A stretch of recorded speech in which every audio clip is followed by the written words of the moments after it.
예수님의 무덤으로 갔다 이렇게 되어 있는데 요한복음을 읽어보면 막달라 마리아만 갔다 이렇게 기록되어 있습니다. 그것은 성경이 틀린 것이 아니라 저자 관점에서 각 저자마다 자신의 특색을 가지고 기록했기 때문입니다.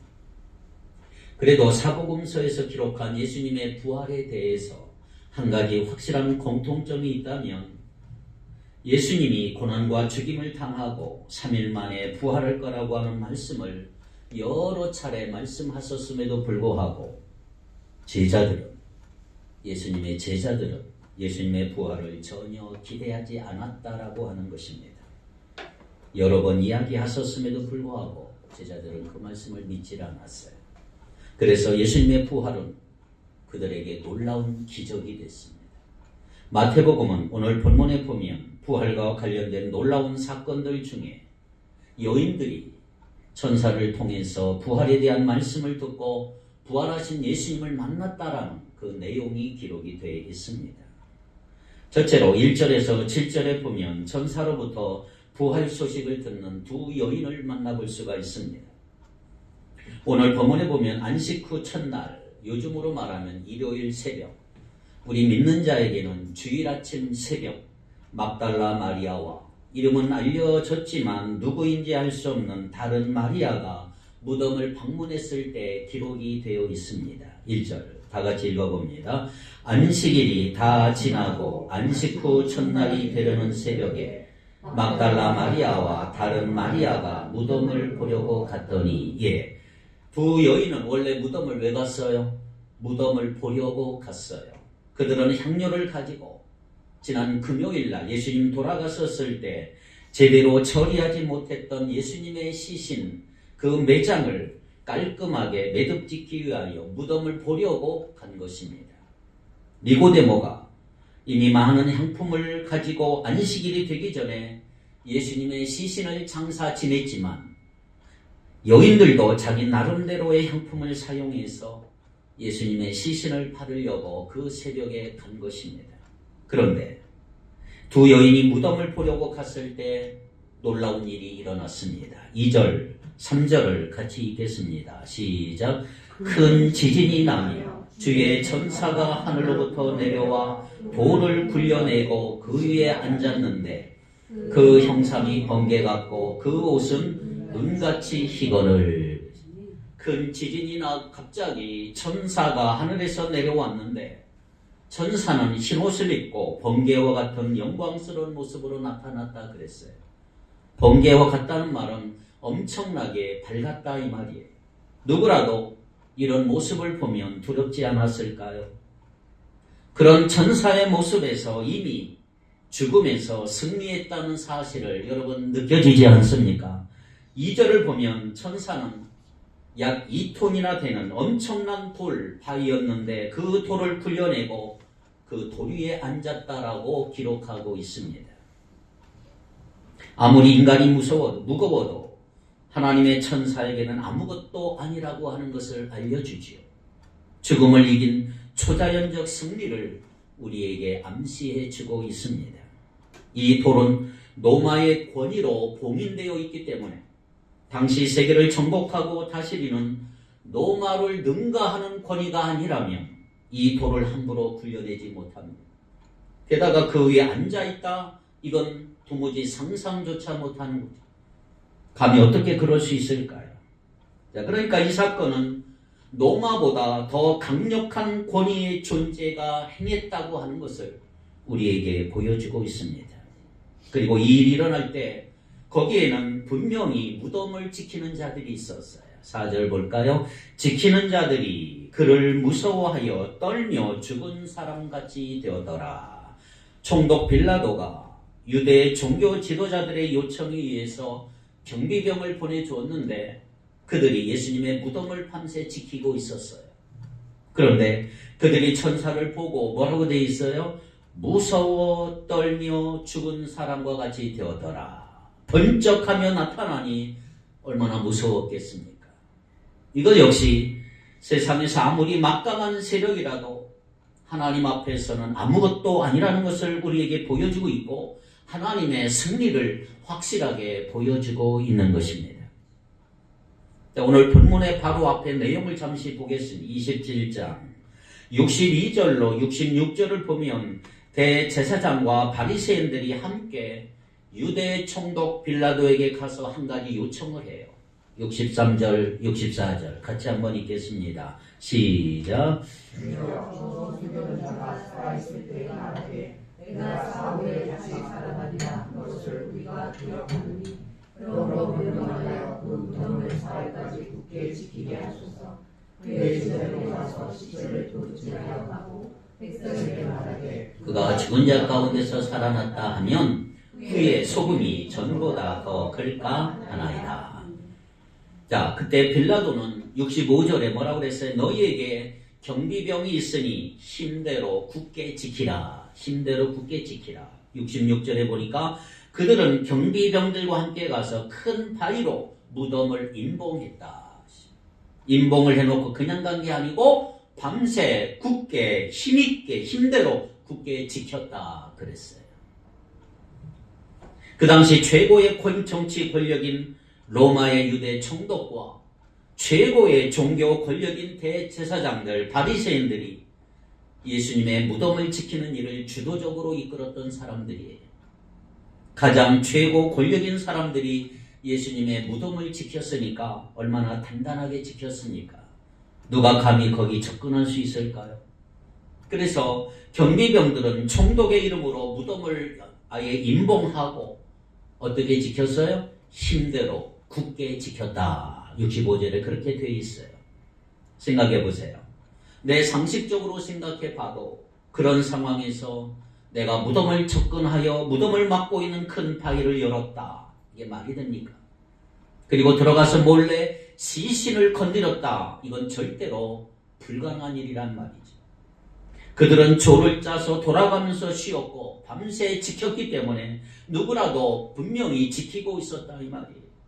그런데 거기 몰래 가서 엄청나게 큰 돌을 과연 옮길 수 있을까? 한 걸음 더 나아가 그렇게 하는 것은 로마 황제의 권위에 도전하는 것이기 때문에 시신을 도둑질하는 것은 거기 접근한다는 것은 감히 생각할 수 없는 거예요. 그렇습니다. 그렇게 총독과 사내들인 공회가 주도하여 최선을 다해서 예수님의 무덤을 굳게 지키고 있었어요.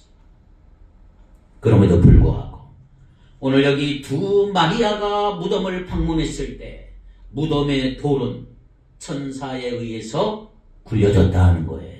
부활하신 예수님은 그가 거기 계시지 않고 나오셔서 두 여인을 만나셨던 것입니다. 이것이 예수님의 부활이 사실이라고 하는 것을 너무나 분명하게 보여주는 사건이었습니다. 예수님은 부활하셨습니다. 그렇다면 여러분 두려울 게 뭐가 있겠습니까? 여러분 지금 사는 것이 불안한 게 뭐가 있어요? 사랑하는 자녀들이 염려됩니까? 건강이 문제가 되나요? 경제는 계속 어려우니까 내가 혹 이러다가 직장 해고되는 건 아닌가 걱정 안 됩니까? 사업하는 사람 손님들이 많이 와야 되는데 그렇지 않아 매출이 줄어드니 미래에 어떻게 될까 걱정되지 않습니까? 한번 생각해 보세요 여러분. 내 사업 재우는 고객들에게 내 인생이 달렸을까요? 아니면 내 직장 상사나 회사에게 내 인생이 달렸을까요? 그렇지 않아요. 여러분 모든 것은 하나님께 달렸단 말이에요. 요즘 더욱 느끼는 게 뭔지 아세요? 여러분 TV 뉴스를 보세요. 세계를 이끌어가는 지도자들이 뭔가 결정을 하려고 모여요. 그들은 자신의 권위로 결정을 내려요. 그런데 놀랍게도 그런 것들을 통해서 하나님의 섭리가 이루어지는 거예요. 힘이 센 사람, 능력이 많은 사람, 권력 있는 사람이 다 하는 것 같지만 결국은 하나님의 선한 뜻이 이루어지는 거예요. 아무리 악한 행위를 하는 사람들이 있다 할지라도 하나님은 그런 악을 선으로 바꾸셔서 하나님의 선한 뜻을 이루시는 줄 믿습니다. 그러므로 우리가 의지할 분은 하나님이세요. 다른 것 걱정하느라고 하나님을 두려워하는 게 부족하지 않은지 돌아보셔야 돼요. 하나님을 두려워하는 것은 벌벌 떨며 무서워하는 게 아니고 하나님을 경외하는 거예요. 이걸 영어로 경외한다는 말은 respect라고 하죠. respect. 존경하고 경외한다. 이 말 들어봤어요, 여러분? 어디 지금 화면에 보여요? respect라는 말. R-E-S-P-E-C-T. 이 말이. 존경한다. 내가 하나님 벌벌 떨어 무서워한다 이 말이 아니고 존경한다. 경외한다. 너무 다른 거 두려워해가지고 하나님을 두려워하기를 덜 한 건 아닌가? 내 자신을 살펴봐야 되고요. 하나님은 이 모든 걸 뛰어넘어 역사하시는 분이에요. 사람보다, 환경보다, 그 어느 누구보다, 바이러스보다 비교도 안 되게 강하신 하나님이 바로 우리가 의지해야 될 분이시다. 5절, 6절 볼까요? 오늘 본문에 이렇게 되어 있어요. 천사가 여자들에게 말하이르되 너희는 무서워하지 말라. 십자가에 못 박히신 예수를 너희가 찾는 줄을 내가 아노라. 그가 여기 계시지 않고 그가 말씀하시는 대로 살아나서느니라. 와서 그가 누우셨던 것을 보라. 자, 이 장면을 자세히 보세요. 천사가 돌을 굴려낸 것은 부활하신 예수님이 무덤 속에서 나오시도록 돕기 위한 것이 아니에요. 천사가 돌을 굴려서 열어드려서 나오신 게 아니에요. 부활하신 예수님은 이때 이미 무덤 밖에 나와 계셨단 말이에요. 천사가 돌을 굴려낸 것은 예수님 때문이 아니고 두 여인이 오니까 여인들로 하여금 예수님 누우셨던 것을 보도록 돕기 위한 거예요. 6절에 보니까. 여자들이 왔을 때 빈 무덤을 보고 확인해 보아라. 열어준 거예요. 와서 보아라. 두 여인은 금요일에 예수님의 시신을 안식일 직전 그곳에 모셨기 때문에 예수님의 시신이 당연히 그곳에 있다고 생각하고 무덤을 보려고 온 거예요. 그래서 여인들은 오기는 왔지만 이 큰 돌을 누가 옮겨줄 건가 걱정 많이 하고 왔는데 놀랍게도 그 문제는 이미 해결되어 있는 거예요. 천사가 이미 돌을 옮겨 놓았기 때문입니다. 보십시오. 두 여인과 경비병들은 똑같이 하나님의 능력을 보았어요. 목격했어요. 똑같이 천사들을 보았어요. 그런데 하나님의 천사는 경비병들에게 말하지 아니하고 누구에게 말해요? 여인들에게만 말했다는 사실이에요.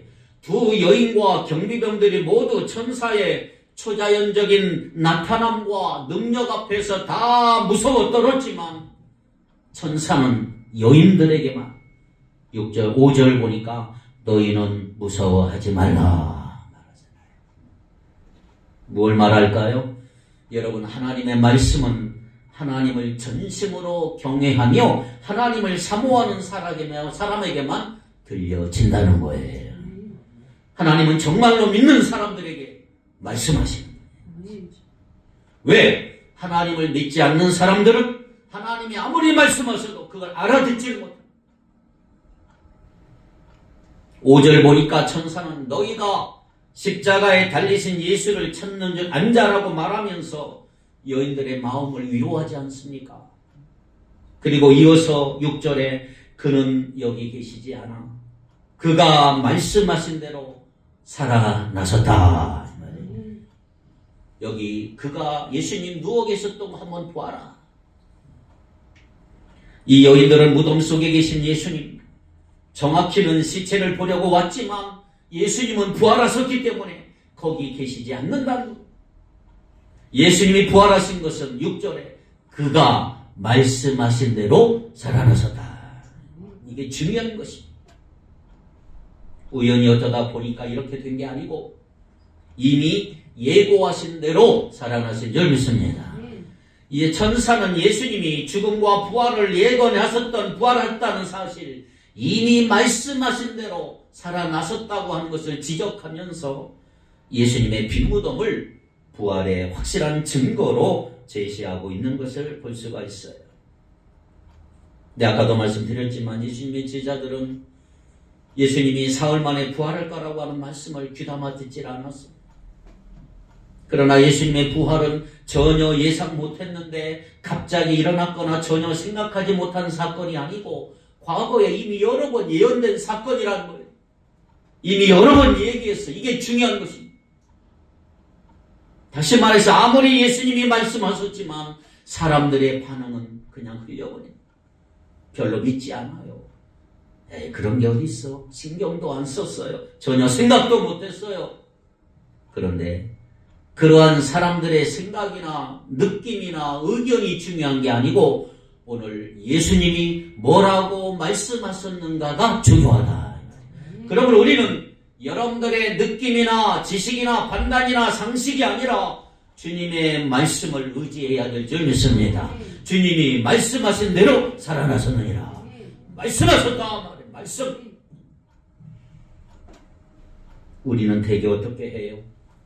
우리는 주님의 말씀보다는 이전에 내가 경험한 내 생각들, 내 상식, 내 지식을 주로 의지하지 않습니까?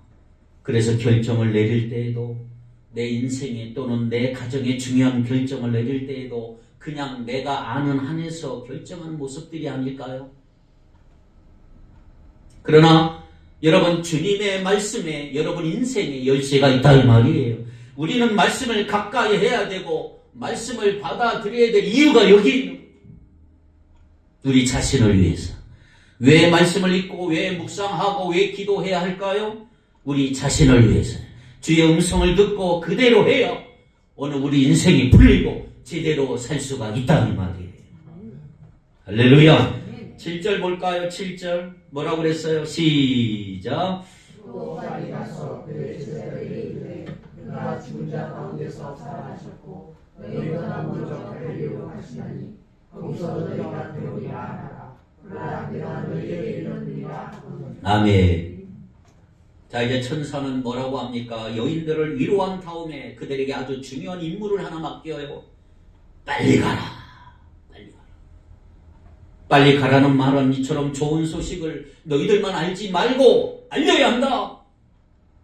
여인들이 가서 전할 건 두 가지예요. 뭐라고 그랬어요? 첫째, 그분은 7절에 그분은 죽은 사람들 가운데 살아나셨다. 또 하나, 제자들보다 먼저 갈릴리로 가시니 그들이 거기서 그분을 만나게 될 것이다. 두 번째로 8절로 10절에 보니까 부활하신 예수님을 만난 여자들이 기록이 되어 있어요. 8절 볼까요? 그 여자들이 무서움과 큰 기쁨으로 빨리 무덤을 떠나 제자들에게 알리려고 달름질하세. 자, 여자들은 이때 두 가지 동시에 느끼지요. 하나는 무서움, 또 하나는 큰 기쁨. 두 가지를 동시에 느껴요. 그러니까 지금 너무너무 무서운데 또 한편으로는 너무 기쁜 거예요. 왜? 무서움에 사로잡혔다는 말은 다른 세계에서 온 천사와 만났기 때문에 너무 무서운 거예요. 또 하나는 예수님이 살아나셨다. 이걸 확실히 알게 됐기 때문에 너무 기쁜 거예요.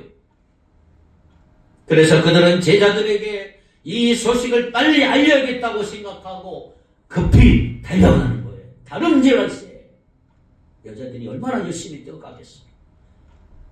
그런데 달려가는 중에 어떤 일이 벌어집니까? 9절입니다. 다 같이 읽겠습니다. 시작. 예수께서 그들을 만나 이르시되 평안하냐 하시거늘 여자들이 나아가 그 발을 붙잡고 경계하니. 아멘. 자, 여자들이 제자들에게 막 달려가고 있는데 부활하신 예수님을 직접 만나게 돼요. 자, 여기 잘 보세요. 이제 중요한 게 있어요. 여자들이 가다가 예수님을 만난 게 아니고 예수님이 의도적으로 그들이 가는 앞에 나타나신 거예요. 주어가 누구예요? 예수님. 예수께서 그들을 만나 이르시되, 주어가 예수님이에요. 예수님이 여자들을 만나 주신 줄 믿습니다. 이 여자들은 십자가 곁에 마지막까지 함께 있었던 사람들이에요. 비록 예수님이 부활하셨다는 생각을 하지 못한 채 무덤을 보러 왔지만 그들은 다른 누구보다도 예수님의 무덤에 가장 일찍 왔고 그 결과 천사를 만났을 뿐만 아니라 부활하신 예수님을 제일 처음 만나는 복을 누리게 되었던 것입니다. 예수님이 만나 주셔야 돼요. 우리 최영규 선배는 믿음, 내가 믿음 그렇다고 믿음 오는 게 아니야. 예수님이 믿음을 주시는 거죠. 할렐루야. 믿음 주실 줄 믿습니다. 자, 예수님이 여인들을 보시고 뭐라고 그랬어요? 9절에 샬롬 그랬어요. 평안하냐? 유대인들의 평범한 인사말에 샬롬 그랬는데 여인들은 이 인사 받을 겨를도 없어요. 너무 감격스러우니까 그대로 예수님 앞에 다가 예수님의 팔을 붙잡고 경배를 했다. 경배했다는 말은 완전히 절했다, 엎드렸다 이 말이에요. 또 발을 잡았단 말은 무슨 환상이나 영이나 헛것이 아니고 실제 몸을 가지신 분이라 이 말 알려주는 거예요. 또 발을 붙잡았다 이 말은 존경의 표시예요. 그 당시 사람들은 왕을 만나 경의를 표할 때 무릎을 탁 엎드리고 발을 붙잡고 발에 입을 맞추는 거예요. 이게 최고의 경배. 그러니까 여인들은 부활하신 예수님을 보자마자 단순히 이분은 인간이 아니야. 하나님 나라의 왕이시다. 메시아다. 이걸 깨닫고 경배했다 이 말이에요. 그래서 오늘 우리도 이 사실을 알았기 때문에 오늘 이 자리에서 예배 드리는 거예요. 할렐루야. 하나님은 왕이십니다. 메시아는 왕이십니다. 왕이신 주님 앞에 우리가 지금 예배한 경배한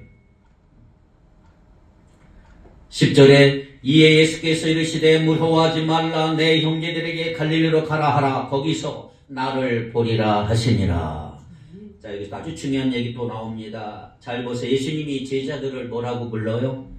형제들아 내 형제들에게 갈릴리로 가라 하라. 자, 이 형제들은 사실 어떤 사람들이에요? 제자들이 어떤 사람들입니까?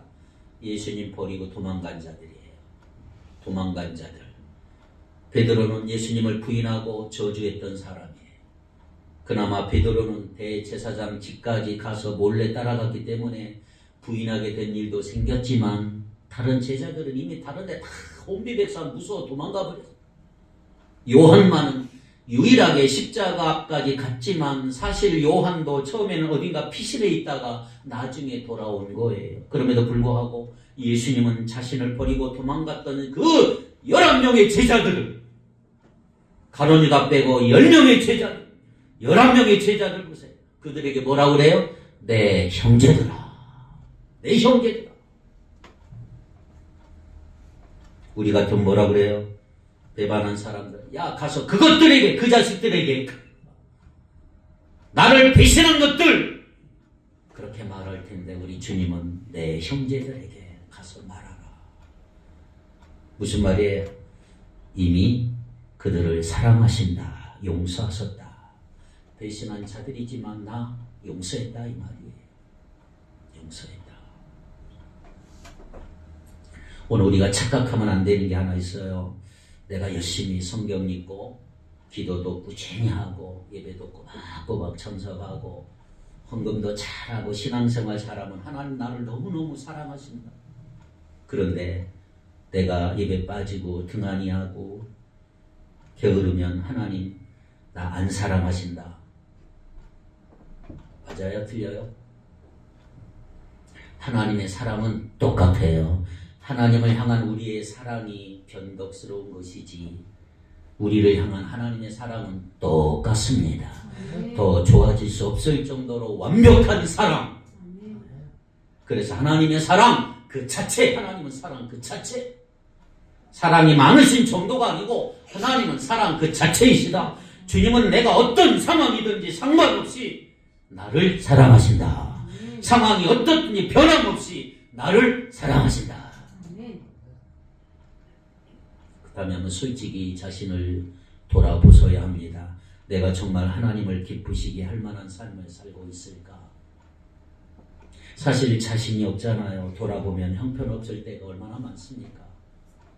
솔직히 하나님의 뜻대로 사는 때가 얼마나 됩니까? 너무 부족하고 너무 연약하고 너무 마음에 안 드는 게 너무 많은 것 같아요. 이기적인 말과 행동할 때가 또 얼마나 많습니까? 미워할 때가 얼마나 많습니까? 그럼에도 불구하고 예수님은 그러한 나를 보시면서 여러분 보시면서 놀랍게도 뭐라 그래요? 너는 내 형제다. 너는 내 자매다. 웬 은혜요? 웬 사랑이냐 이 말이에요. 그러므로 우리는 바로 그 주님의 음성을 늘 기억하고 들으면서 주님과 동행하기를 바랍니다. 내가 지금 영적으로 잠들어 있다면 잠든 데서 깨어나길 바라고, 침체의 늪에 빠져 있다면 빠져나와야 한다. 우리가 무슨 거창한 일 하라는 게 아니에요. 주님은 하루 1분, 2분, 5분 짧은 기도로 시작하라. 또 이런 공예배에 마음을 다하여 참석을 하라. 말씀을 몇 절이나 몇 장, 한 장이나 읽어보아라.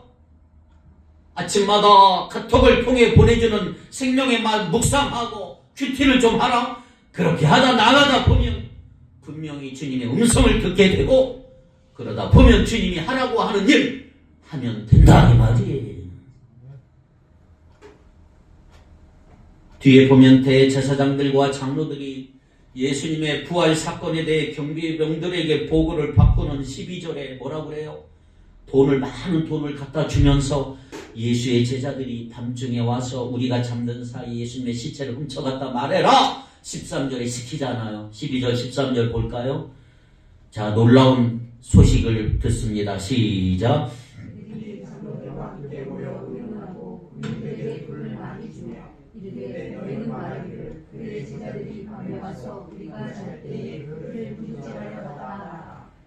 예수님 부활하시니까 무덤이 비었어요. 깜짝 놀란 거예요. 이 사람들이. 대제사장들과 장로들이 기절초풍합니다. 이제 어찌할꼬. 해결 방법은 매수하는 것밖에 없어요. 많은 돈을 가지고 경비병들에게 주면서 제자들이 밤새 훔쳐갔다고 말해라. 소문을 퍼뜨려라. 이게 요즘 많이 나오는 가짜 뉴스의 원조의 원조. 가짜 뉴스를 퍼뜨려라 이 말에. 예수의 제자들이 훔쳐갔다. 이 가짜 뉴스가 15절에 보니까 유대 사회에 널리 퍼졌어요. 예수의 제자들이 예수님의 시체를 훔쳐갔다. 사람들이 오늘날까지 가짜 뉴스에 현혹되어 있어. 얼마나 많습니까? 이 가짜 뉴스가 지금. 여러분 다 이 TV나 무슨 핸드폰이나 아무거나 보면 안 돼요. 가짜 뉴스가 너무 많아. 오늘 마태복음의 본문에 보면 2명의 마리아가 부활의 증인으로 나오는데, 그 당시 유대 사회에서 여자들은 증인으로 채택되지를 않아요. 숫자에 들어가지도 않아요. 여러분 여자분들 죄송하지만 여러분 알잖아요. 5,000명에도 남자하고 장정만 5,000명이에요. 먹은 숫자. 지금의 눈이 아니라 옛날 사회가 그렇다 이 말이에요. 성경을 볼 때 요즘의 눈을 가지고 평등이나 인권의 눈으로 성경을 보면 성경을 잘못 해석할 수밖에 없는 거예요. 그 당시 사회가 어땠는가를 연구하고 그걸 가지고 성경을 해석해야 돼요. 여자들은 법정에 증인으로 나올 수 없는 상황이었는데, 이때는 종교 지도자들이 군인들을 돈으로 매수해서 가짜 뉴스를 퍼뜨리고 있는 형편이에요. 제자들이 와서 예수의 시체를 훔쳐갔다 말해라. 소문이 퍼졌어요. 자, 이 상황에서 제자들이 야, 우리가 훔쳐간 게 아니야. 진짜 부활하셨어. 이게 사실이야 라고 말하며 증명하려고 했다면, 마태복음 저자는 여자들을 증인으로 내세울 게 아니고 남자들을 등장시켜야 했다 이 말이에요. 그것도 어디 비천한 사람이 아니고 유력한 사람들, 예를 들어 아리마대 사람 요셉 같은 공회원들, 니고데모 같은 바리새파 공의원 높은 사람이 부활의 증인이라고 했어야 믿지, 여자들이 봤다고 하면 누가 믿겠습니까? 그러나 마태복음은 담담하게 막달라 마리아와 누구인지 모르는 또 다른 마리아를 증인으로 내세우고 있는 거예요. 특별히 막달라 마리아는 누굽니까? 예수님이 7 귀신 내쫓아주신 아주 비천한 출신 아닙니까? 그런데도 그렇게 한다는 건 무슨 뜻이에요? 예수님의 부활은 누가 보아도 어떻게 보더라도 역사적으로 틀림없는 사실이다. 예수님이 죽으시고 부활하심으로 우리가 죄 용서를 받았고 영원한 생명을 얻게 된 줄 믿습니다. 그러므로 주님의 부활 사건은 마태복음의 마지막 부분 대사명, 지상 대명령으로 연결이 되고 있어요. 연결. 그게 마태복음 28장 19절 20절 시작. 그러므로 너희는 가서 모든 민족을 제자로 삼아 아버지와 아들과 성령의 이름으로 세례를 베풀고 내가 너에게 분부한 모든 것을 가르쳐 지키게 하라. 볼지어다 내가 세상 끝날까지 너희와 항상 함께 있으리라 하시니라. 부활하신 예수님을 증거하라. 영혼 구원하여 제자를 만들어라, 이 말이에요. 오늘 이 진리를 모르는 사람이 너무 많고 구원을 모르는 사람들이 너무나 많아요. 그래서 오늘 우리는 이 사명을 가지고 있어요. 제자로 모든 민족들을 제자로 만들기 위해서 가서 믿게 하고 세례를 주고 예수님이 가르쳐 주신 모든 걸 가르쳐 그대로 살도록 도와야 하는 사명이 저와 여러분에게 있는 줄 믿습니다.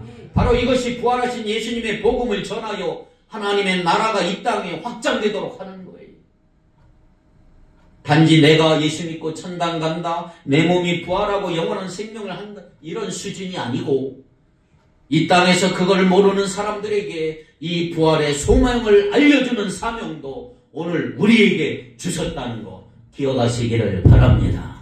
예수님은 죽음의 권세를 이기고 부활하셨습니다. 예수를 믿는 우리도 죽음의 권세를 이기고 부활할 것입니다. 이러한 부활신앙으로 주님께서 주신 사명을 신실하게 감당해서 하나님 앞에 서는 날 충성된 종이라고 칭찬받는 우리 모두가 되기를 주님의 이름으로 축복합니다. 기도합시다. 하나님 감사합니다. 주님이 부활하셨음을 찬양합니다. 주님이 사망을 이기셨음을 찬양합니다. 주님 때문에 이 세상의 죽음이 정복됨을 찬양합니다. 부활의 사건을 믿는 믿음이 우리 삶 전부를 지배할 수 있도록 인도하여 주시옵소서. 예수님 이름으로 기도하옵나이다. 아멘.